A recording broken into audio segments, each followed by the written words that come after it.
This FedGov Today program is sponsored by Zscaler and Carasoft.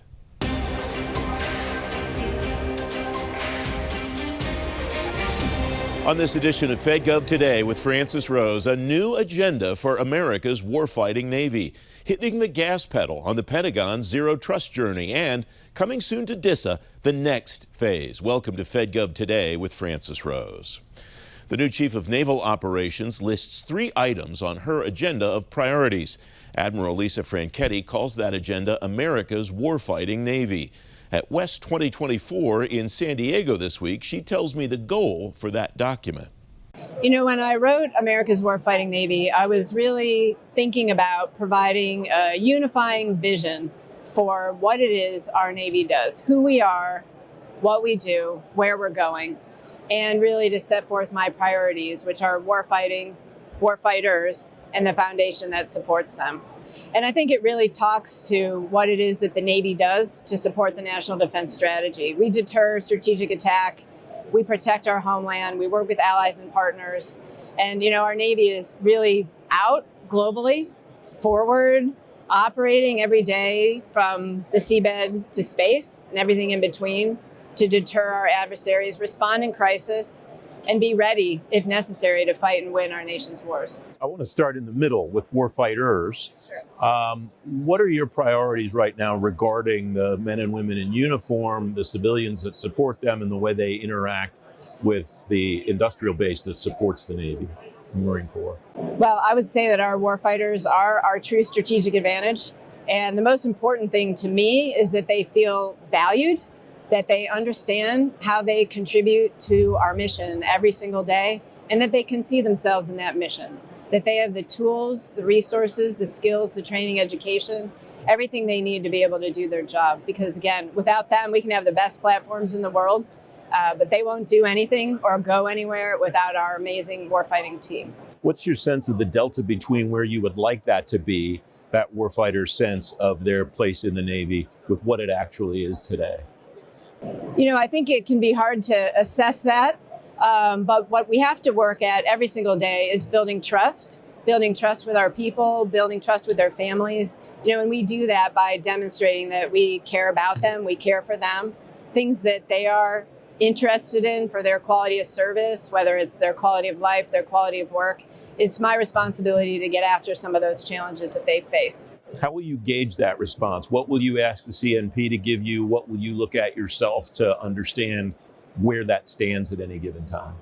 So I think there's a few things we look at. You know, one is our retention, which is really high right now, but that's not something we can take for granted, and we need to continue to work on that. We retain a sailor, one sailor at a time. We retain a civilian, one civilian at a time, and we really need to focus on them. And again, giving them the tools they need. The other one that we look at is we actually do a health of the force survey every year, and that helps us understand the level of trust that our forces have in their senior leadership, in their ability to be able to do their job. And we'll continue to monitor that, as well as several other survey tools that we have available. You wrote under the priority of warfighting to deliver decisive combat power. Again, what's your sense of what the delta is between where that is today and what your vision is for it during your term as CNO? Well, we're the most powerful Navy in the world, and I feel like we have all the capabilities and the tools that we need to be able to do that job, whatever the nation asks us to do. I think as you look to the future, my responsibility is to provide a ready force today, and that means more players on the field. That's getting the ships that are on contract and the aircraft that are on contract out and about operating. It's about getting the ones we have in and out of the shipyards and their maintenance facilities on time. It's really about stewardship and keeping the force that we have around a little bit longer.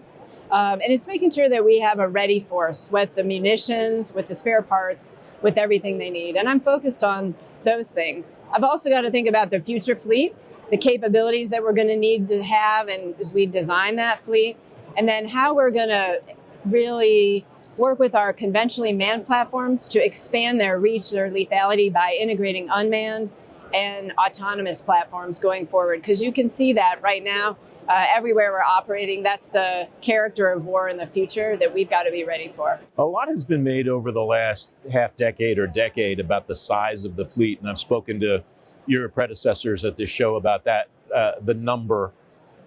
They've each told me in so many words, capability is as or more important than the actual number. What's that mix look like in your view right now to fulfill Force Design 2030 or any of the other strategy documents that are out there now? What's your sense of what that looks like moving forward?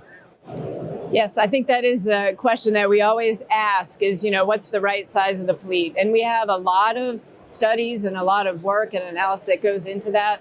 We know that capacity does matter, and we know that we need a bigger Navy, but it does have to be the right Navy. And all of my predecessors will have said that. You have to have the right mix of ships, the right capabilities, and they have to have all the munitions, the parts, the people, everything they need to be able to operate. And I think probably more importantly than just a number is how we're going to integrate all those capabilities with the joint force, because we won't fight alone as a Navy. We'll be fighting with a joint force, and we'll also be fighting alongside allies and partners. So when you step back and you look at that ecosystem of warfighting, ours is the best. And we're going to continue to keep that growing and working together to develop the capabilities we need to defeat any adversary, anytime, anywhere. You used the term foundation, as you said earlier, and as I read in this document. What do you mean by that? What's the definition of the foundation you're specifically referring to here, ma'am? Sure, the foundation is really what supports warfighting and warfighters. I look at it in two parts. One is simply the foundation of our infrastructure. We generate our forces through our infrastructure, and we need to invest in our infrastructure, whether it's airfields and our aircraft carriers that don't get underway, whether it's barracks, whether it's buildings where people work, whether it's electrical systems. We need to have that infrastructure in place so we can generate the force we need. The other part of the foundation is relationships.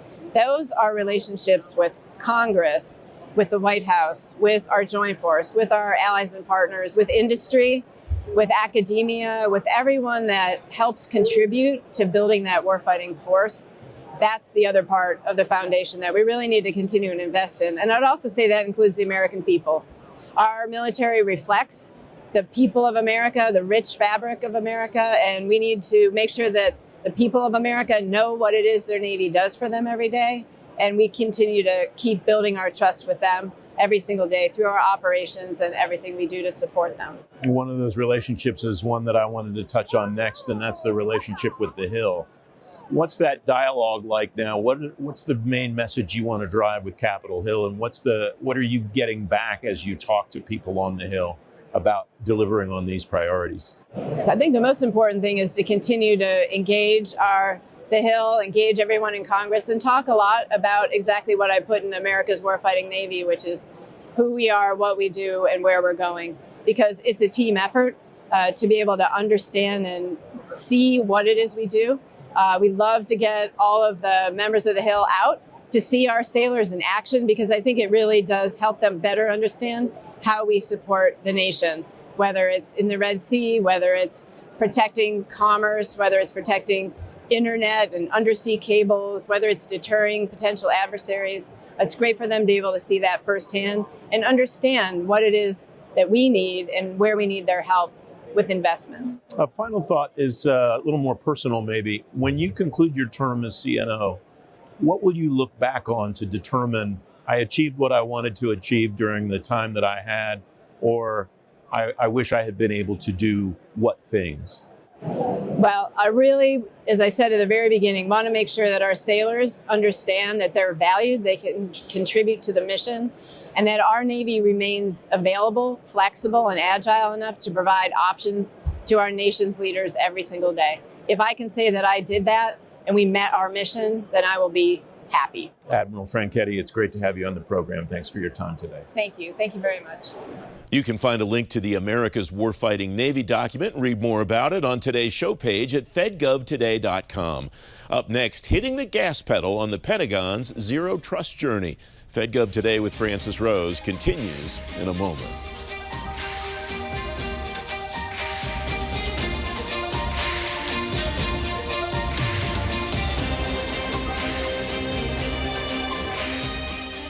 Here's Tony Hadfield from Venify on innovation in government at DOTIS, brought to you by Carasoft. One of the areas that we look at pretty closely is generated code, right? So as you think about how fast now someone can have code that will run in a spreadsheet as a macro, or automate tasks that they're doing on a regular basis that didn't have the capabilities to do that. Now, really looking at what is authorized code to run, how do you authorize it, when is it allowed to run? Those are one area where we spend a lot of time of not only looking at how to do that, but how you scale that, right? For more, go to innovationingov.com. Welcome back. Leaders in the Defense Department say they're on track to implement zero trust by their fiscal 2027 deadline. Some industry leaders say the department could reach that goal even sooner. Drew Schnabel's vice president for federal at Zscaler at West 2024. He says he's seen that possibility from the inside. We've been working with the DoD and other organizations inside of the federal government for quite a while to try to help them modernize their infrastructure and cloud services. I think the DoD has been a laggard in adopting zero trust architectures. They have set a date for 2027 for zero trust, but why is it taking so long, right? I think the DoD CIO office has the right mindset where they want to stand up pilots and get moving out, but we can move very fast. We've proven that in the past with some of the things we've done with the civilian agencies in the DIB community. Instead of being reactive, we need to get more proactive. And what I mean by that is the Navy specifically is waiting too long for adoption of zero trust, and they're getting it square on the nose right now because of the Avanti VPN vulnerabilities. We literally have Navy service members that can't access critical mission critical applications unless they go into the office, right? So we need to modernize. I think we need a better approach. I think 2027 is 3 years away.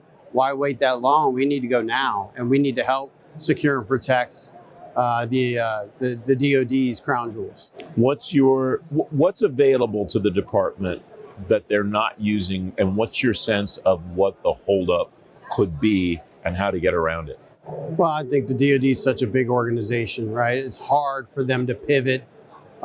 They've been doing, embracing legacy technology for the past 15, 20 years. So they know how to do that. I think acquisition's holding things back. I think continuing resolution, obviously, is holding us back. But I also think that we need to get some of these pilots rolling so we can prove out success in some key areas and help them understand what's in the realm of possibility. What does success look like in a pilot program that then is scalable to a broader section, at least, of the department? I think there's three main areas that they need to focus on. They need to reduce the attack surface, right? They need to improve their visibility and analytics, and they need to assume breach or compromise. And what I mean by that is they need to understand what their threat vector is, and they need to address that. Today, with VPNs and the way they're doing things, you're putting a user on a network. So if that user becomes compromised, that adversary can move laterally on the network. With the modern technologies today around zero trust, we provide specific users, specific access to to applications, right? So trusted users accessing trusted applications. We have less than a minute left. What does reducing the attack surface look like, and how does a reduced attack surface look different for the end user, for the warfighter? For the past 25, 30 years, they've been building these gigantic networks, right? And they've been building a lot of different ones. Now with today's modern technology, you can provide trusted users access directly to trusted applications. And it's just kind of that HOV lane getting there. And instead of putting them on a network where the adversary can move laterally if the user is compromised. Yeah.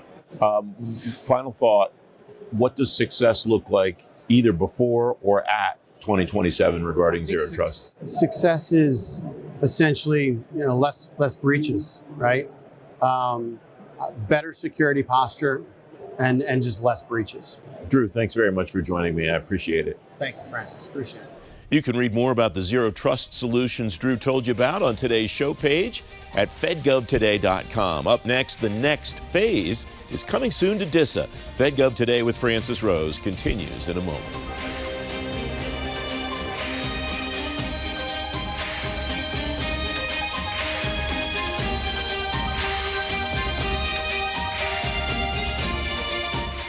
If you want insights from agency and industry leaders on the latest topics in technology, management, workforce, defense, and acquisition, sign up for the FedGov Today podcast with me, Francis Rose. I release new episodes every Tuesday and Thursday, so you'll stay up to date on the issues that matter most to federal government leaders. Listen at fedgovtoday.com and everywhere you get your shows. Don't miss out on the conversation. Follow the podcast today. Welcome back. 2024 marks the end of the current strategic plan for the Defense Information Systems Agency. The agency is preparing the plan now that will take it through the next several years. Lieutenant General Robert Skinner is the director of DISA and commander of the Joint Force Headquarters Doden. At West 2024 this week, he tells me what that new strategy will include. I think when you look at this strategy, right, we had a strategy that went into 24, and what we're really doing is we're looking at DISA Next. And this is really about the National Defense Strategy, which has the People's Republic of China as the strategic threat. And this is our strategy to get after that, and to get after that adversary to make sure we are always at positional advantage. And so when we look at this, we kind of look at it in four different ways. We have a strategy, which we'll talk about DISA Next. We have our resourcing, which as we go into the program objective memorandum, the POM process in the DoD, we're going to leverage our strategy to do that. We're changing our processes. And then the final thing is we're changing our structure, which we can talk about that also. So those four things together is what's driving the DISA Next. When we look at our strategy, there's key things that the department needs DISA to do each and every day. And we have four strategic imperatives. The first one is operate and secure everything that to do with DISA and our terrain. We've got to be able to do that because our warfighters each and every day count on us to make sure that our capabilities are up, operational, and secure. The next thing we look at is strategic C3, right? Whether it's the president, the Secretary of Defense, Deputy Secretary of Defense, the Chairman of Joint Chiefs of Staff, or our combatant commanders, or any person within the Department of Defense. They need to be able to have decision quality capabilities to make those right decisions. So that's kind of the second strategic imperative. The third one that we look at is how do we optimize what DISA provides. This is kind of the modernization piece. How to make sure everything's operational and secure, but then how do we modernize it to optimize, to make the best capabilities at best value. Then the final piece is how do we leverage data and drive data?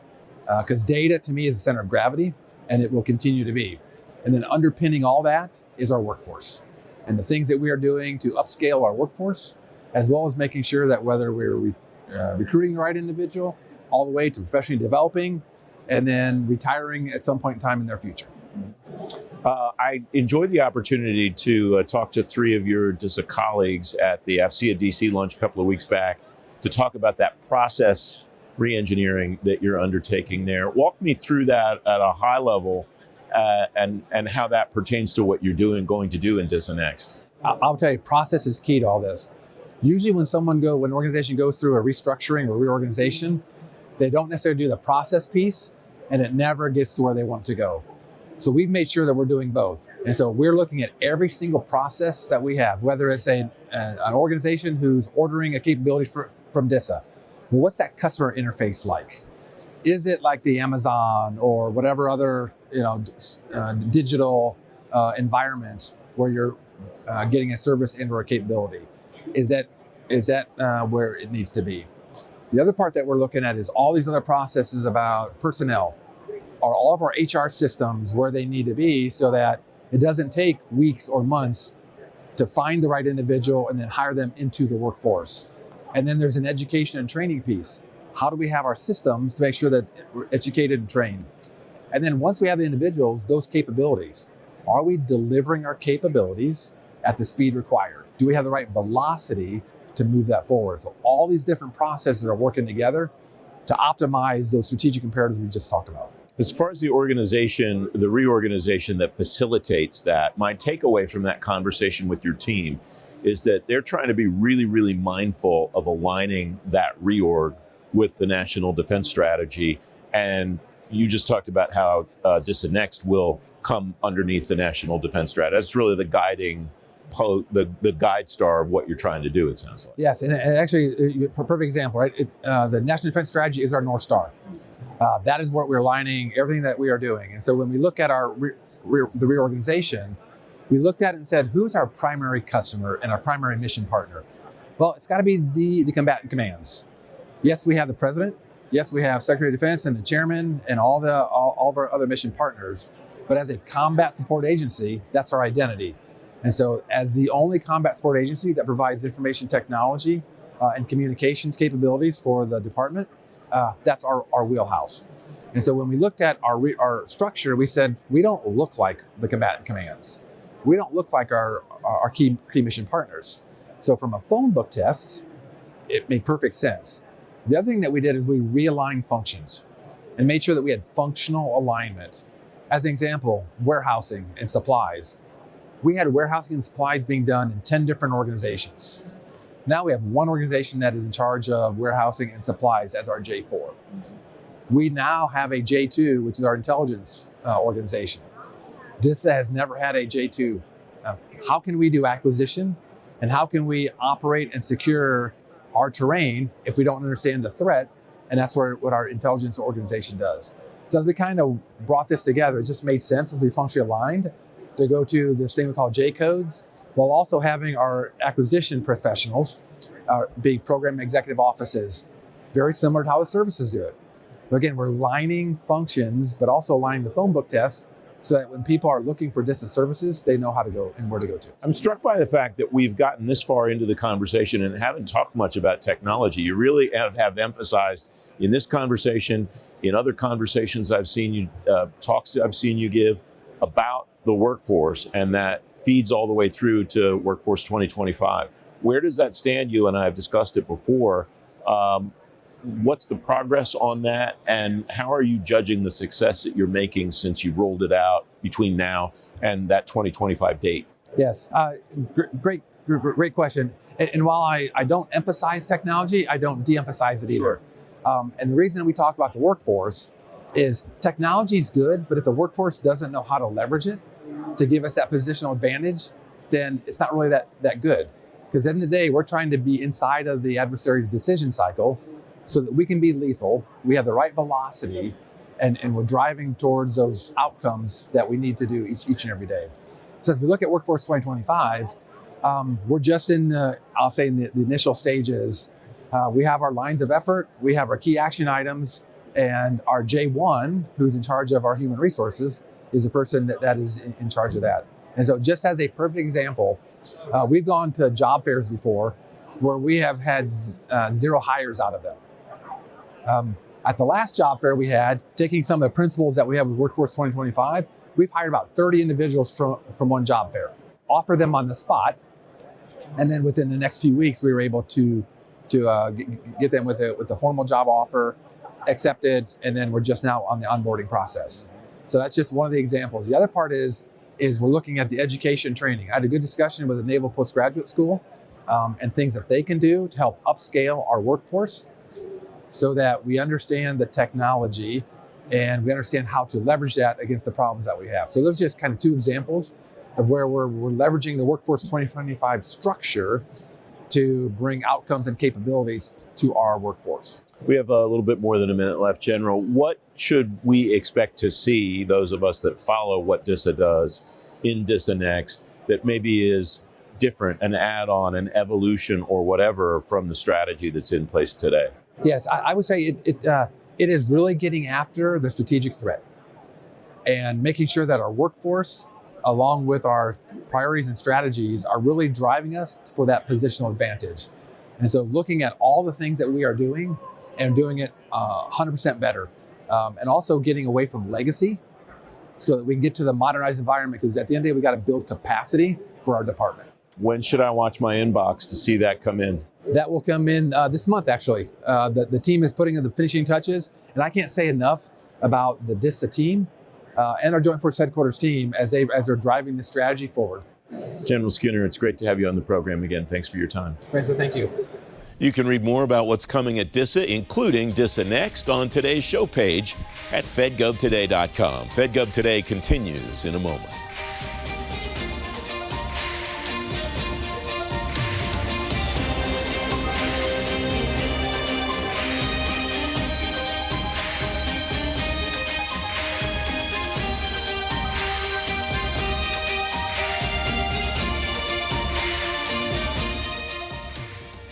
Innovation in Government from DOTIS, presented by Carasoft, is available now on demand.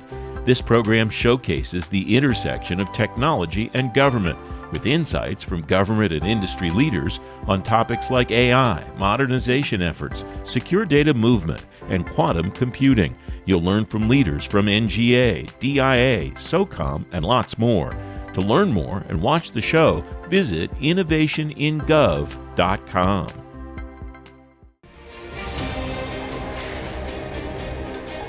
Welcome back. In today's event spotlight, ACT-IACT's Digital Transformation Summit is coming February 22nd at Carasoft headquarters in Reston. Government and industry leaders will focus on turbocharging the move from legacy applications to new technologies. FedGov Today will be there recording future episodes of the FedGov Today podcast. You can learn more and register at fedgovtoday.com/events. FedGov Today TV returns next Sunday morning at 10:30 with two AI leaders, Eric Hyson, the CIO and Chief AI Officer at DHS, and Bridget Carper, the Deputy CIO at Energy. I'm Francis Rose. I'll see you next Sunday. Thanks very much for watching. Have a great week.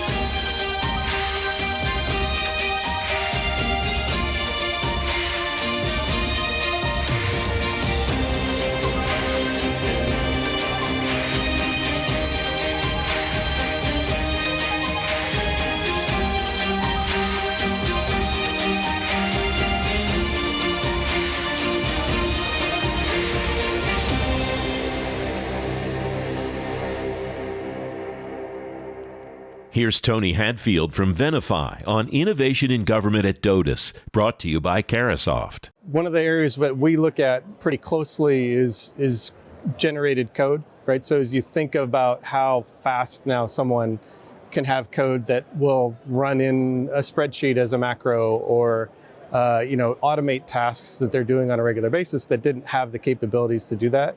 Now, really looking at what is authorized code to run, how do you authorize it, when is it allowed to run? Those are one area where we spend a lot of time of not only looking at how to do that, but how you scale that, right? For more, go to innovationingov.com.